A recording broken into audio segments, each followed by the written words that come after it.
తాగునీటి సమస్య అధికంగా ఉన్న 20, 21 రెండు వార్డుల్లోనూ 6 లక్షల రూపాయలు ఖర్చు పెట్టి బోర్లేసి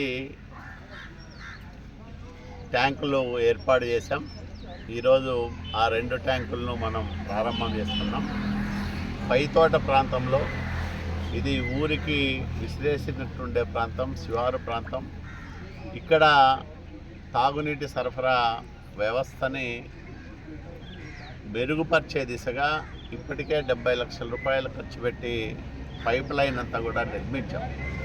త్వరలోనే అమృత్ 2 పథకం కింద మంజూరైన నిధులతో ఒక ట్యాంకు నిర్మాణం చేసి సురక్షితమైన నీటిని అందించే ఏర్పాటు చేస్తాం. ఈ వేసవిలో నీటి ఎద్దడి రాకుండా పైతోట ప్రాంతానికి ఇది ఎంతగానో ఉపయోగపడుతుంది. ఈరోజు మనం ప్రారంభం చేసుకున్న ట్యాంకు. అట్లాగే 20వ వార్డులో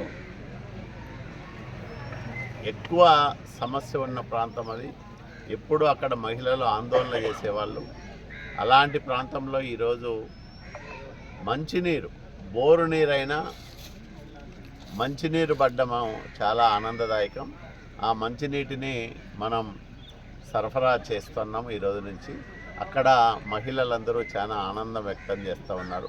ఇట్లా ఎక్కడికక్కడ తాగునీటి సమస్య తలెత్తకుండా, ఒకవేళ సమస్య ఉత్పన్నమైతే వెంటనే చర్యలు తీసుకొని మంచినీటిని సరఫరా చేయడం ప్రథమ కర్తవ్యంగా భావించి పనిచేస్తూ ఉన్నాం. భవిష్యత్తులో రాయదుర్గం పట్టణంతో పాటు నియోజకవర్గంలో ఎక్కడ కూడా తాగునీటి సమస్య తలెత్తకుండా చర్యలు తీసుకుంటాం. ఆ రకంగా ప్రణాళికలు రూపకల్పన చేసి నిధులు కూడా మంజూరు చేయించుకున్నాం.